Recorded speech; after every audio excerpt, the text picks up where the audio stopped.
On our way into caribou country, we discovered our route blocked by a big landslide, which necessitated quite a detour. It was worth it though. The pans were just wicked right off the bat. All the landslides from the 2020 flood season put a lot of fresh flood gold into the system that has then been concentrated by the river. All those tiny dots really add up if you have good recovery equipment like our Devon Gold VDR sluice systems. Alright, so new Canadian Gold Rush fall edition here. The Quesnel River was so crazy this year, and all of the Caribou River systems here, Fraser, etc., that this came in here, demolished this giant beaver dam, demolished our sunken log here that we've been working around for probably 5 years now. All of this is completely different and has so much extra material. It's actually just amazing. And then here you can see the trees and a whole bunch of new stuff has fallen in, and it looks like it's fully replenished this entire zone. So hopefully it's loaded with some new fresh gold.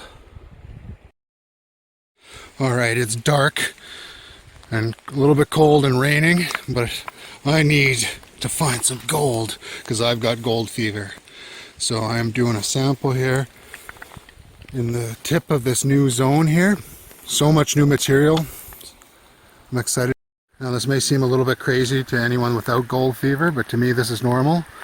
It's dark and getting cold and raining, and I need to do a sample pan here because this is on the tip of this ultimate flower gold zone, or what I hope is an ultimate flower gold zone, which is our usual area. But last year, or this spring, it was very, very, very heavy rains and extra floods. And so now there's so much new material here. I hope that did. The floods brought me some good flood gold.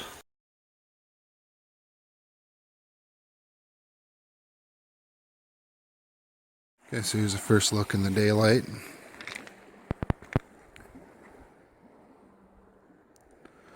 It looks like we got lots of ground here to work. Way more. It's doubled probably what we typically have access to. And since all of this has changed, we have to do test pans pretty much all over again. This forms a little low pressure zone, you can see there, where the water kind of back eddies next to this beaver dam, where all this, or a former beaver dam, I guess, it's been demolished. Now it's just a pile of debris and logs. But you can see there's new areas we can test along here where it's formed little channels of gravel here, down kind of the middle. And then over here in the main flow,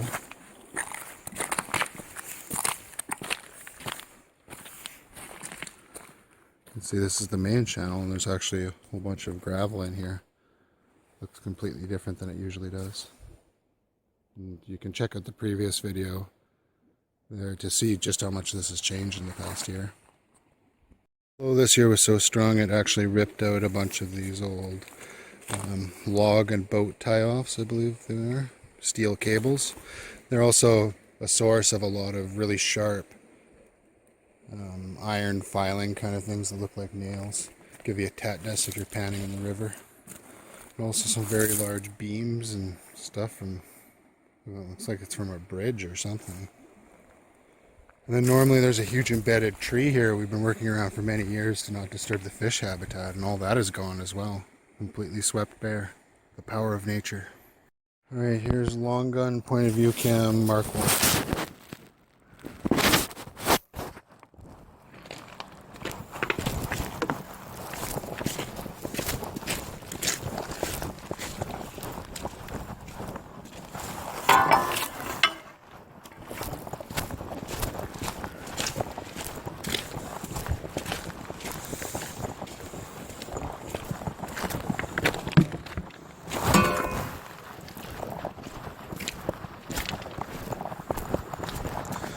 So the first thing we're doing here is we're going to explore, do a bunch of test pans, see if we can figure out where exactly our main paste streak is.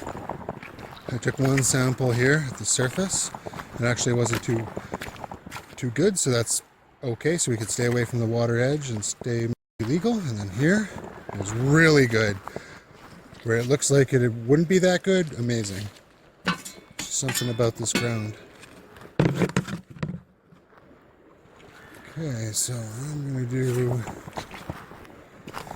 one over here somewhere. So if we're lucky,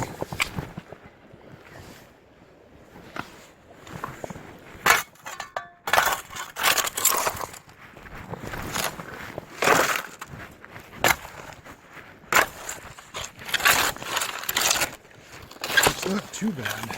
It's mostly freshly deposited stuff, so if this was cemented in here, you need a pick to get this apart.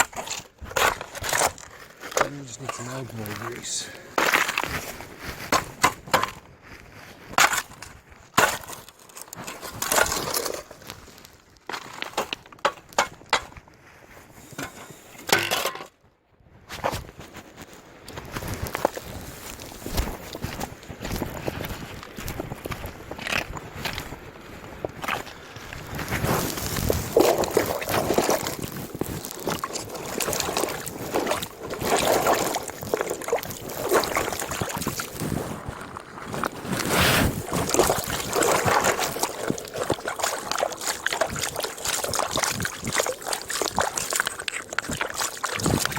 Accurate sample here. Water's nice and warm, despite it being fall. That's nice. I found a lot of gold in this mucky silt stuff, so it's very important to wash these off. Get good counts.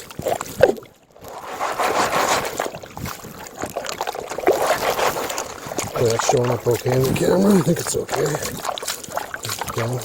More a test than anything else.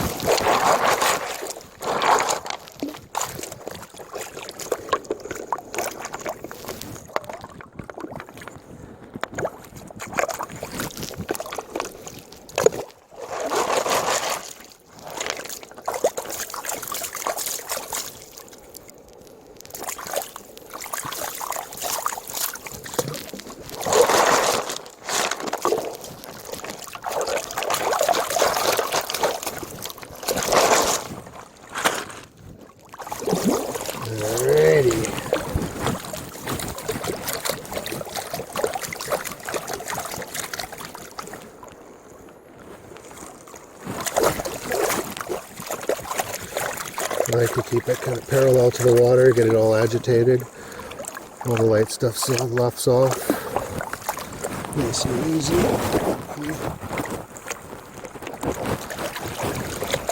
And turn her back so it gets all the light stuff.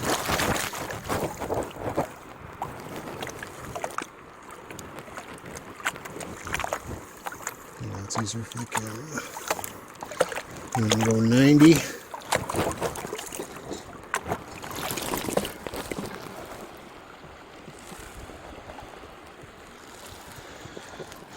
Some gold, kind of hard to see.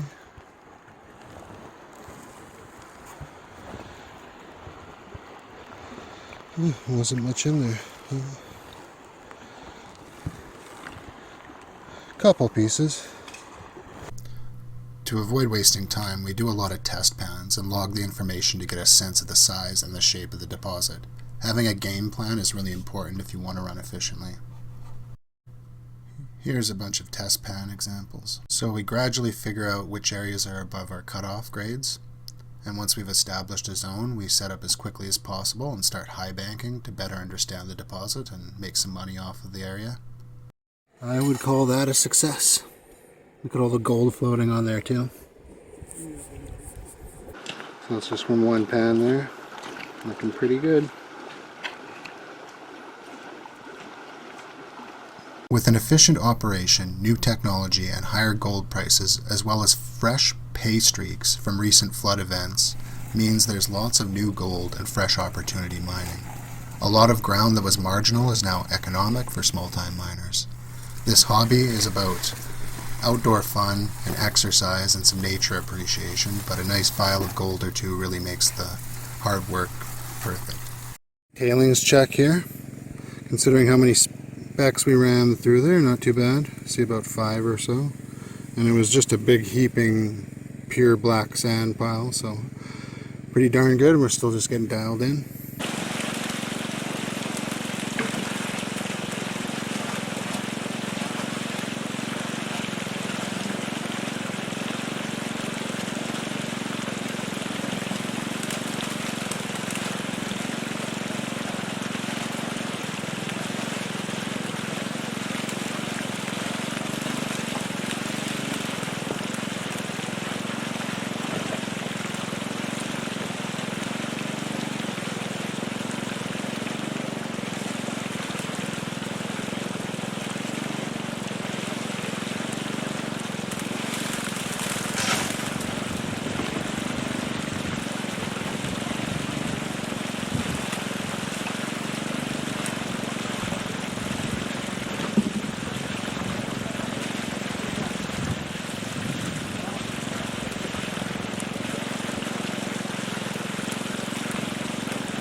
It's a lot of black sand from all that panning.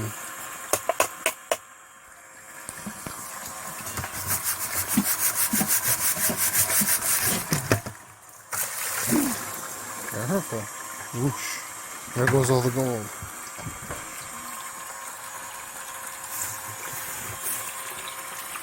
Self-contained system.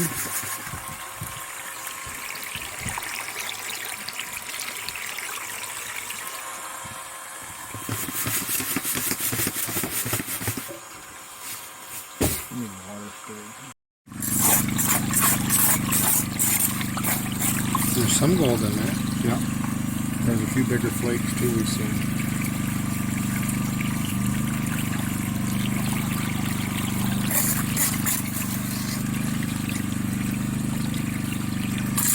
Spoon by spoon.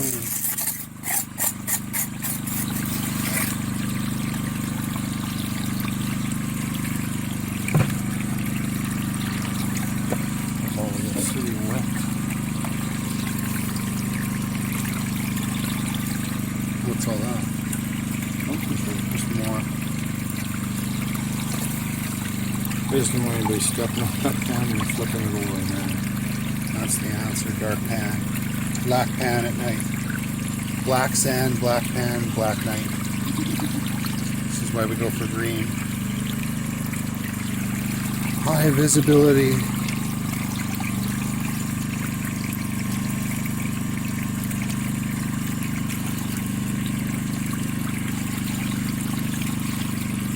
We're dancing.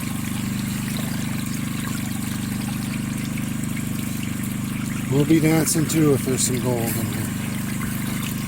Just how much is the question.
Yeah, they're starting to build up some gold, displacing all that black sand. A little eyebrow, like Flower the Lizard says. Cooling up in the eyebrow. Good sign.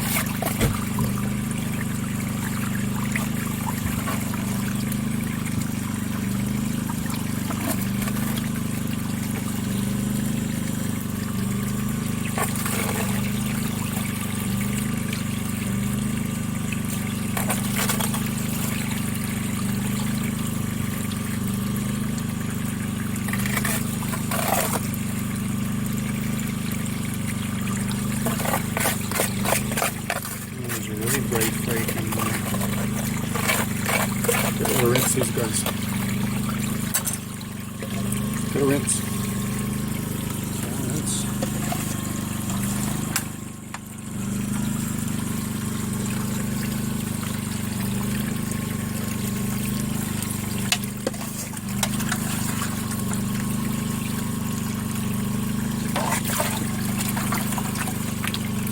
Everything is just clear out, looking good.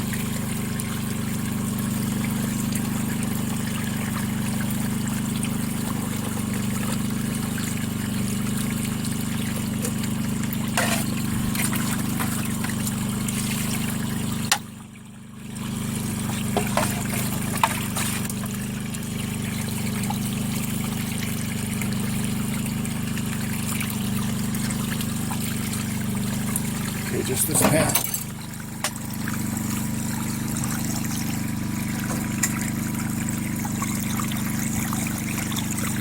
The vortex dropper will start to expel all the black sand. It's cooling up, looking good. Clear out all the black sand.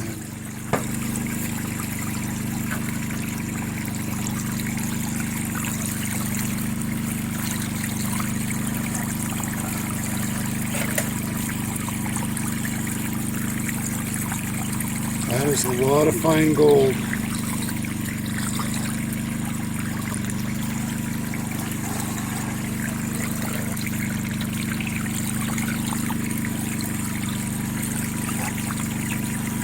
Almost pure gold. Pure gold! Look at that, Dad. Pure gold. Cleaner by the second. A little more. Oh, it is looking good.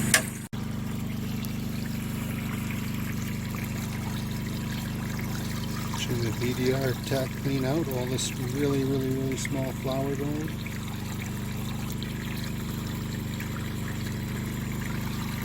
We ran a lot of material through here and discharging all that black sand progressively less and less in each cell. Definitely looks pretty good. And when you get gold this far down the sluice, be sure to run your concentrates a second time. Normally if you're just doing a little bit, you can get it all up at the front here, but you can just see the dramatic difference there. Dun dun dun dun dun. Dollars to cents. We get a nice little pan of a couple teaspoons of material to pan out, revealing the gold take for the day. There's the first take. To infinity and beyond!